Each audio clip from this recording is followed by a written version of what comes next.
In the dying winter of 1945, Bavaria lay silent beneath a white shroud of snow. Villages that once waved Nazi flags now stood hollow, their chimneys dead, their people starving. Somewhere down the winding road, the rumble of engines echoed. American trucks, their olive-green paint caked with mud. Inside were not bombs or soldiers ready to shoot, but boxes labeled U.S. Army Rations. Chimneys smoked with the last of the firewood, and what little food remained was hidden under loose floorboards as if it were treasure. Mothers boiled snow to trick their children into thinking soup still existed. Every cough in the night echoed through the thin walls of the ruined houses, a reminder that hunger was not quiet. It had a voice, and it called from every corner of the village.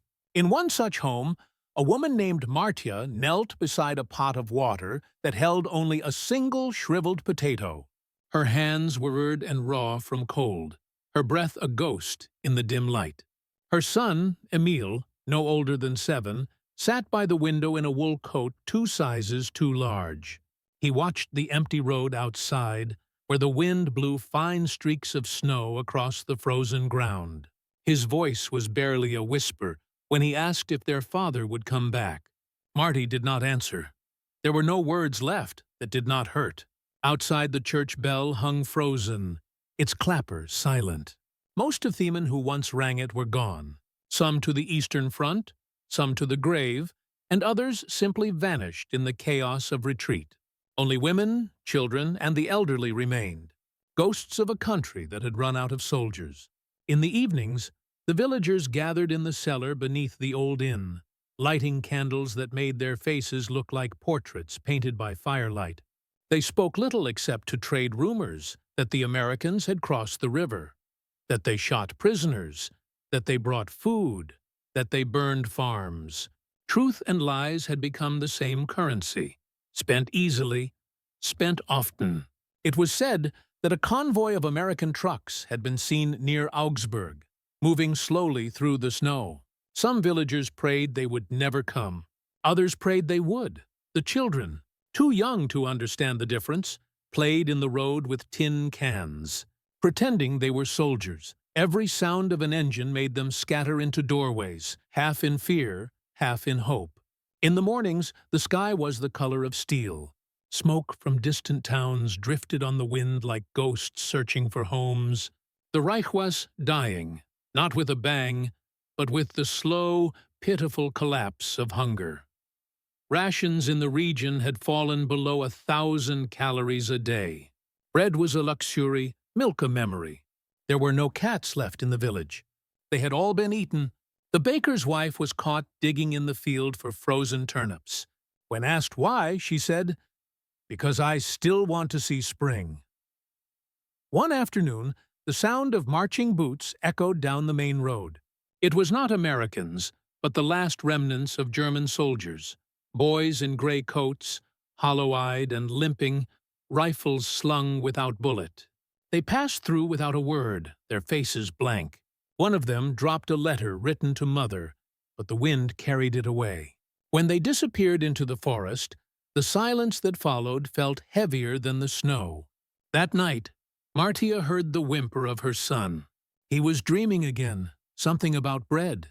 She wrapped him in her own blanket and whispered stories about the farm they used to have before the war. The smell of apples in the cellar, the way his father's laugh filled the rooms. But even memories seemed thinner now, fragile as the paper the propaganda was printed on. She wondered if the Americans would be monsters, or if monsters could be kind. She had heard both versions, and hunger no longer cared which was true. Days blurred into another. Snow fell, melted, and froze again.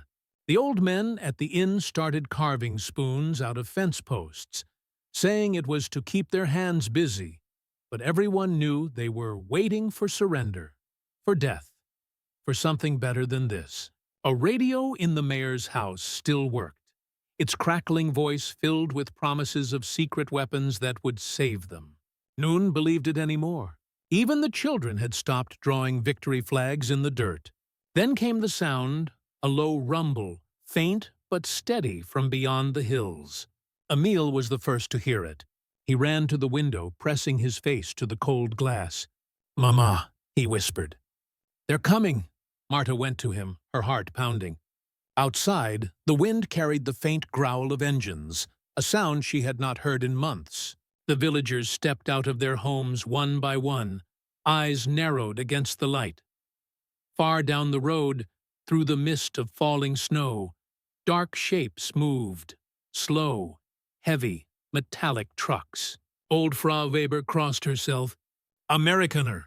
She breathed, the word half prayer, half warning. Some ran to hide their meager possessions, others clutched their children. Martya stood still, frozen between terror and relief.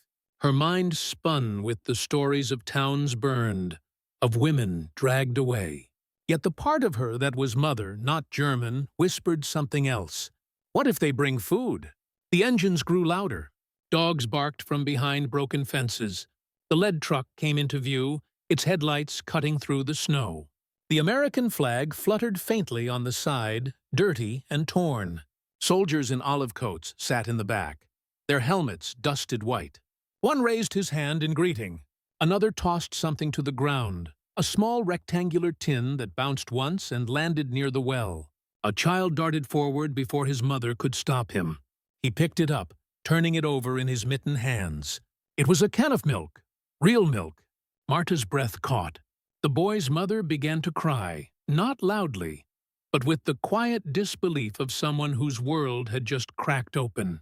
The Americans climbed down, moving slowly, cautiously, their rifles slung behind them. One of them smiled. "No guns," he said in broken German. "Only food." For a moment, no one moved. Then another soldier opened the truck's back gate and began handing down boxes, brown crates stenkled with U.S. Army Rations. Inside were things the villagers had forgotten existed. Chocolate, Spam, powdered eggs, even coffee. The smell of it drifted through the air like something holy. Marta reached for Emil's hand, squeezing it tightly as if to keep from falling apart. The soldiers worked in silence, their breath misting in the cold. One saw Marta and her son standing by the door and nodded. From his coat, he pulled a folded blanket, olive green and heavy, marked in black letters. "Property of the United States." He placed it in her arms without a word. The warmth of it felt unreal. Martya looked up, trying to speak, but her throat closed. Behind the soldier, another man laughed softly, tossing a chocolate bar to a group of children who squealed and ran after it. Snowflakes drifted through the air like feathers. The village that had been silent for months was filled with voices again, not shouting, not orders, but laughter. Martya held the blanket to her chest, tears freezing on her cheeks. She turned to Emil, who looked up at her, eyes wide. "Mama," he said quietly, "are they the bad men?" She looked at the soldiers. Boys, really tired and kind, standing in the snow. "I don't know," she whispered, "but they brought us bread." And far down the road, the convoy kept coming. The trucks rolled in slowly, engines humming like distant thunder over the snow. The soldiers who stepped down looked nothing like the monsters of German radio stories. They were young, too young, Martya thought, staring from her doorway. Their faces were ruddy with cold, their eyes alert, but gentle, their hands cracked from weeks in the field. Some wore wedding rings, others carried photographs tucked behind jacket buttons. They moved with the exhaustion of men who had seen too much and slept too little. When one of them smiled, the villagers flinched, unsure if it was a trick. Private Ray Thompson, 19 years old from Iowa, had never seen such silence. He had crossed France and Belgium without stopping long enough to notice the people. But this place felt different. There were no guns, no shouting, only the sound of snow crunching beneath boots and the quiet breaths of women watching from behind door frames. He caught sight of a boy peeking from behind his mother's skirt, eyes round as coins. Rai reached into his pocket, pulled out a small wrapped square and knelt down. "Here," he said softly, holding out the chocolate. The boy didn't move. The mother's hand tightened around his shoulder. Only when Rai broke the bar in half and took a bite himself did the boy dare to reach for it. The first taste made him smile wide. Disbelieving, the mother covered her mouth as tears welled up. Across the street, Sergeant Miller directed the men unloading crates from the truck. "Easy now," he said. "They ain't got much left here. Let's not break what little they do." The boxes bore familiar stencils, U.S. Army Rations Class C. Inside were cans of meat, powdered milk, sugar, and the strange luxury of coffee. For most of the soldiers, these supplies were standard issue. For the villagers, they were miracles in tin. A few women approached hesitantly, their shawls pulled tight around thin faces. They spoke in broken words, some German, some English, some only gestures. One pointed at a can and whispered, "Kinder?" Miller nodded, pressing it into her hands. She looked down at the label as if afraid to touch it, then clutched it to her chest and began to sob. It was not pity the soldiers felt, but something heavier, a kind of shame that came from realizing mercy could hurt. Reich glanced around at the hollowed-eyed children, their bare feet wrapped in rags, and muttered, "Hell, Sarge, they're just kids." Miller didn't answer. He knew what the boy meant. Only months earlier, these same people had cheered for the men who tried to kill them. Yet now, faced with starvation, the war seemed absurd, a bad story told by men who never went hungry. As more soldiers arrived, the scene grew almost festive in its awkwardness. Someone set up a small stove and began boiling water for cocoa. The smell drifted through the air like a memory from before the war. An old man approached, hand in hand, and offered a quiet denki. The Americans nodded, though most of them didn't understand the word. "We're not here to hurt you," one said. "We're just tired of fighting." The translator, a corporal from New York, whose mother had been born in Bremen, stepped forward to bridge the silence. His German was rough, but it was enough. "No soldiers," he told the villagers. "Only food, only peace." That phrase spread through the crowd like warmth. The tension that had frozen, everyone began to thaw. Mothers led their children closer. The Americans handed out blankets, cans, and bread from field kitchens. The contrast was staggering. Olive uniforms against torn coats. Abundance against emptiness. The villagers' hands trembled as they accepted the gift. To touch kindness felt dangerous, almost disloyal to their suffering. Some crossed themselves, others could only stare. Martya stood back, watching as Emil clutched his can of milk. The soldier, who had given her the blanket earlier, now offered her something else. A tin of meat. She hesitated. Pride and hunger wrestled quietly inside her.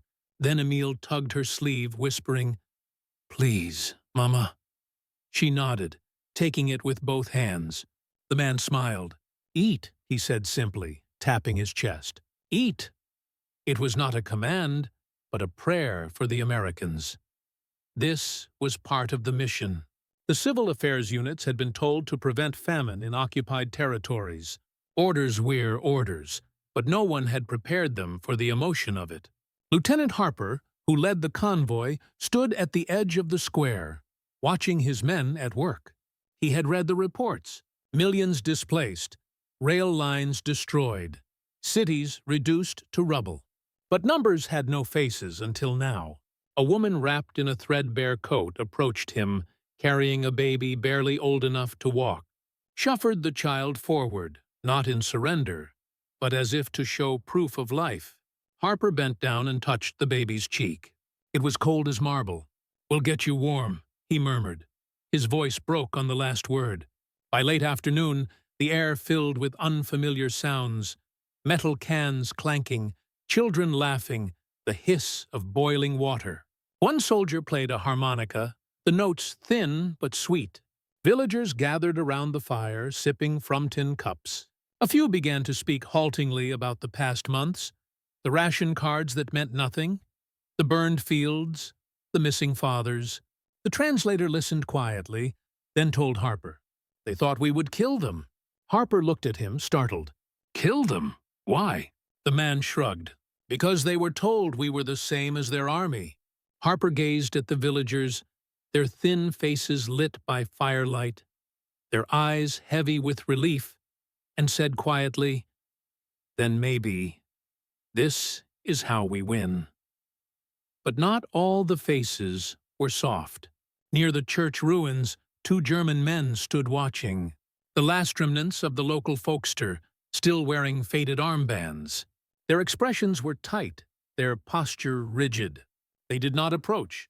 When a soldier offered them bread, they turned away. "We don't need your pity," On muttered.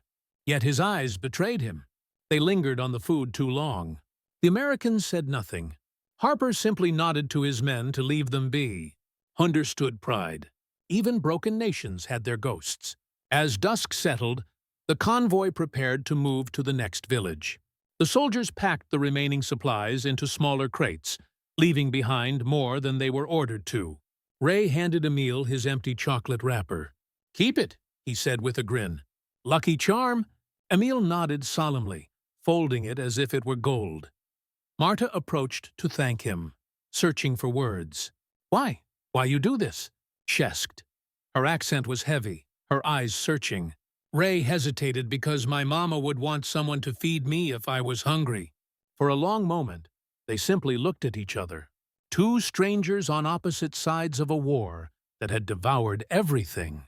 The wind carried the faint sound of church bells somewhere far away. Maybe another village being freed. Maybe just memory. The soldiers climbed back into their trucks. Engines roared to life. Children waved with mittened hands. The villagers stood in the road, framed by the soft glow of firelight and snow. As the convoy disappeared beyond the ridge, the silence returned, but it was not the same silence that had haunted them before. It was softer now, full of echoes of laughter and the smell of cocoa still hanging in the air. Martya pulled Emil close beneath the American blanket. "They came with bread," she whispered almost to herself. And somewhere beyond the hills, in the fading blue light, shadows moved again. Figures in torn gray coats, watching the trail of trucks. Not everyone welcomed mercy. In the days that followed, the village lived in a strange quiet. A quiet filled not with fear, but with confusion. The Americans had left behind food, blankets, and something harder to name: doubt. For years, the people had been told that mercy from an enemy was a lie, that compassion was a weapon. Yet the tins of milk and bread on their tables said otherwise. Martya stood in her kitchen, staring at a can marked in English letters she couldn't read. Her hands trembled as she opened it. Inside was meat, pink and fragrant, smelling faintly of smoke and salt. She hadn't smelled real food in months. Emil watched her, his eyes shining. When she handed him a piece, he hesitated as if taking it would break a rule. Then heat. He didn't speak, just chewed slowly, staring out the frosted window where the snow was melting into streams. The villagers began to gather again in the square, no longer hiding behind doors. The soldiers had promised to return, and though no one quite believed them, everyone waited. Old Frau Weber brought out a cross from her cellar and hung it back in the chapel, saying, "If God sends angels, they don't always wear white." The baker's wife, who once bartered for turnips, baked her first loaves in months using the flour the Americans had left. When she handed a piece to Martya, she whispered, "I can't believe it. They feed us like friends." But Martya said nothing. She was afraid to hope too much. Hope was a dangerous hunger.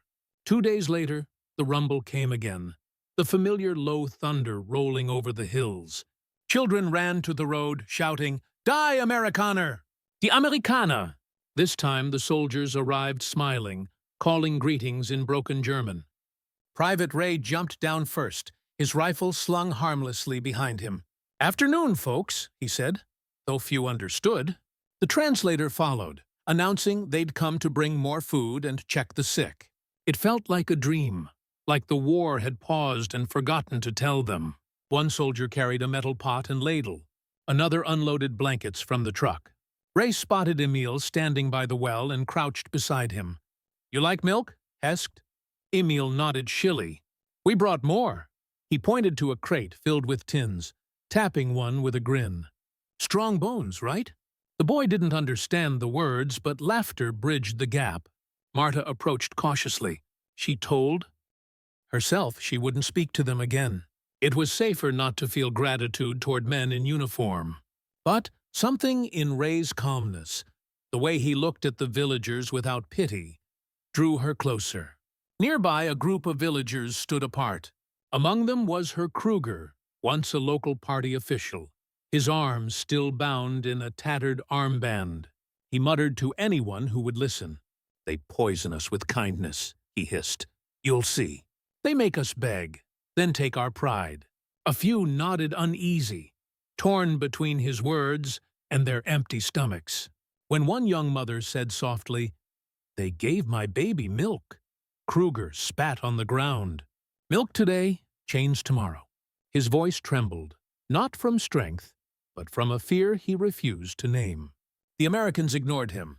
They went about their work with quiet efficiency, setting up a small aid post near the church. A medic examined an old man's frost-bitten hands, wrapping them in clean gauze. Another handed soap to a group of children, showing them how to wash properly. They laughed as bubbles formed, marveling at the smell. One little girl pressed the soap to her face, breathing it in as though it were a flower. Rye watched her and smiled, but there was sadness behind it. Later, when Sergeant Miller caught his eye, he murmured, "Reminds me of home." Miller nodded. "Yeah. Only difference is these kids never had a home left to go back to." By midday, the square smelled of cooking. The soldiers had heated tins of stew, stirring them over small fires. The scent drifted through the streets, drawing out even the wary. People brought old tin bowls, cups, anything that could hold warmth. Martya found herself in line with her neighbors. When it was her turn, Rye filled her bowl generously, nodding toward Emil. "For him, too," he said. She looked down at the thick broth. Chunks of potato, real meat, floating in rich gravy. Her throat tightened. "Danky," she whispered, her accent soft and uncertain. Ray grinned. "You're welcome, ma'am." The words meant little, but his tone meant everything. As they ate, something shifted in the air. Laughter returned, the brittle kind at first, then genuine. A soldier pulled out his harmonica again, playing a tune no one knew, but everyone felt. Children danced clumsily on the snow. Old Frau Weber clapped along, her cheeks flushed. Marta sat by the fire, watching the steam rise from her bowl. The warmth crept into her bones, thawing something she hadn't realized was frozen. Around her, strangers smiled at one another. For the first time in years, they shared more than fear. Then came the sound of shouting, cut through the music like a knife. Everyone turned. Her Kruger had stepped forward, his face twisted in rage. "You fools!" he cried. "Don't you see what this is? They humiliate us. We were the proud ones once, and now look, begging from the enemy." His voice cracked, desperate. He kicked over a pot-off stew, the liquid splashing across the snow. Gasps rose from the crowd. A soldier moved toward him, hand instinctively near his rifle. But Rye raised an arm to stop him. He approached Kruger slowly. "Sir," he said evenly, "we're not here to hurt you." Kruger's eyes burned. "Then why do you feed us?" Rye hesitated, searching for an answer that would make sense to a man who had only known orders and hatred. "Because someone has to," he said finally. Kruger trembled, his fury collapsing into exhaustion. He sank to his knees, staring at the spilled stew spreading darkly in the snow. No one moved to stop him. The crowd was silent. Even the harmonica fell quiet. Martya watched as Rye crouched down and helped the man to his feet. There was no anger in the gesture, only the same mercy that had confounded them all. By evening, the villagers helped clean the square. The soldiers packed up their supplies, promising to return again. As they left, the children ran alongside the trucks, waving until the last one disappeared beyond the trees. The firelight flickered against the church walls, warming the broken stones. Marta walked home with Emil, carrying the blanket tighter around her shoulders. "Mama," he said quietly, "are we still enemies?" She stopped, looking down at him. "I don't think so," she said. "I think we're just people again." That night, she couldn't sleep. The wind was softer, and somewhere outside she heard faint singing, the soldiers' voices drifting over the hills. It was a song she didn't know, something about home and peace. She closed her eyes, letting the sound fill the dark. But beyond the forest's edge, other voices whispered, voices not yet ready to forgive. The war, it seemed, had ended for some. For others, it had only changed its face. Spring came hesitantly that year, like a guest unsure if it was welcome. The snow retreated into the ditches, leaving behind a land bruised but breathing. The village roofs no longer smoked with desperation, but with cooking fires. Children's laughter returned thin, uncertain at first, then brighter each week. And true to their word, the Americans kept coming. They brought sacks of flour, salt, medicine, and something even rarer, patience. Each visit softened the edges of fear until it became habit to wave when the trucks appeared. Even the church bell, long silent, rang again on Sundays, though its sound was from disuse. For Marty, life began to move in quiet circles again. She mended clothes, planted potatoes behind the house, and taught Emil how to read from an old Bible missing half its pages. The words faith and forgive had been underlined by some previous hand long before the war. She traced them each night, wondering if forgiveness could truly bloom where so much had died. Sometimes she still saw the Americans in her dreams, faces lit by firelight, eyes too kind for soldiers. She couldn't name the feeling they left behind. It wasn't love, not yet, but it was something that survived the cold. When the trucks arrived again in May, the air was soft with rain. The convoy carried more than food this time. It carried paper and pencils, bandages, and news of peace. Hitler was dead. The war was over. The villagers gathered in the square, murmuring as the translator shouted the words in German. No cheers rose up, only silence. For a moment, it seemed no one knew how to react. The idea of peace was almost frightening, like stepping into sunlight after years in the cellar. Martya clutched Emil's hand, her heart a strange mix of relief and dread.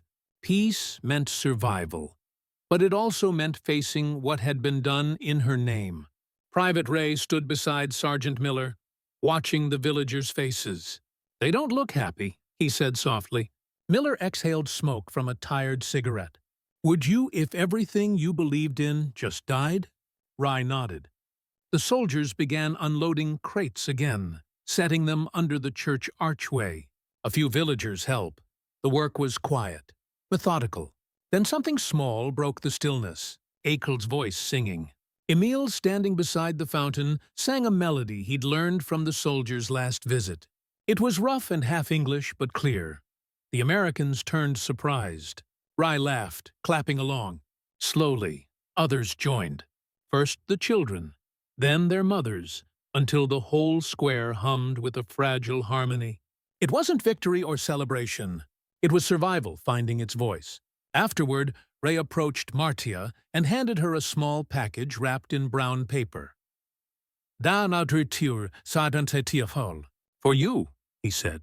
Inside were a bar of soap, a comb, and a folded letter written in careful German. The translator read it aloud. "The war ice over. Build again. Teach your children to be kinder than we were." It was signed simply, "An American Mother." Martya pressed it to her chest, eyes brimming. "Tell her," she whispered. Herson kept his promise. Rye nodded, unable to speak. That evening, the Americans lit a small fire and shared coffee with the villagers. They passed tin cups back and forth, trading smiles instead of words. One soldier showed the children how to whistle with blades of grass. Another sketched their faces with charcoal on scraps of paper. Martyr sat near the fire, watching Emil chase the smoke, his laughter echoing off the church walls. It felt almost normal, like life before uniforms and flags. She realized she couldn't remember the last time she'd felt unafraid. But not everyone could forgive so easily. At the edge of the square, her Kruger stood alone, his face pale. The armband was gone, but its ghost remained on his sleeve. He watched the Americans with narrowed eyes, a man lost between shame and defiance. When Martya passed him on her way home, he muttered, "You will see." They'll forget us soon." She stopped, looking at him for a long moment. "Maybe," she said quietly, "but I won't forget that they fed my child." Her voice carried no anger, only finality. Kruger looked away. He understood then that his war was the only one still going. In the weeks that followed, the Americans began helping rebuild bridges and schools. They brought carpenters, engineers, and translators. They laughed easily, cursed softly, and never stayed long. Martyr saw them less, but their absence felt like sunlight fading behind clouds, a temporary shadow, not a loss. One morning, a letter arrived addressed to the village from the Allied command. It requested volunteers to help distribute food to nearby towns. Marta signed her name without hesitation. When she handed out bread to mothers from other villages, she caught herself saying the same words Rai once used. Eat. Simple, human, universal. By midsummer, Green returned to the fields. The world smelled of soil and life again. Children played in the meadows, pretending their tin cans were drums. Emil found a harmonica one of the soldiers had left behind and carried it everywhere, blowing uneven notes that somehow made people smile. On Sundays, Marta baked what she could and left a small portion near the church door for anyone who was hungry. It became a quiet ritual, a way of repaying what could never truly be repaid. One afternoon, she climbed the hill overlooking the valley. From there, she could see the road the Americans had taken. A thin, silver line winding through the trees. The wind carried faint sounds from the village. Hammering laughter, a hymn from the chapel. She closed her eyes and whispered a prayer she didn't know she remembered. Not for victory, not for vengeance, but for understanding. When she opened them again, she saw a figure walking up the path. It was Ray carrying a small wooden box. He smiled when he reached her. "Leaving soon," he said. "Orders to move north." She nodded, her throat tight. "You'll come back." He looked out over the valley. "Maybe not me, but someone will." "Someone always does." He opened the box and showed her what was inside. Letters, photographs, and a small piece of bread wrapped carefully in paper. "My mama sent this last year," said. "If I ever meet someone who needs it more, I'd know." He placed it in her hands. She tried to give it back, but he shook his head. "It's not much, but it's the same bread, isn't it?" They stood together in the wind, neither speaking. Below them, the village shimmered in late sunlight, roofs glowing like amber. The air smelled of rain and hope. Ray finally stepped back, lifting his cap. "You take care, ma'am," Martya managed to smile. "And you?" When he walked away, she didn't cry. She only pressed the bread to her heart and watched until he was gone. Years later, when Emil grew up and had children of his own, he would tell them about the winter when the enemy came with food instead of fire. He'd say that was the year he learned what victory really meant. Not the raising of flags, not the signing of treaties, but the moment a soldier shared his last loaf of bread with strangers. For Marta, that lesson never faded. Every time she broke bread at her table, she remembered the words written by the American mother. "Teach your children to be kinder than we were." And perhaps she thought that Washoe peace truly begins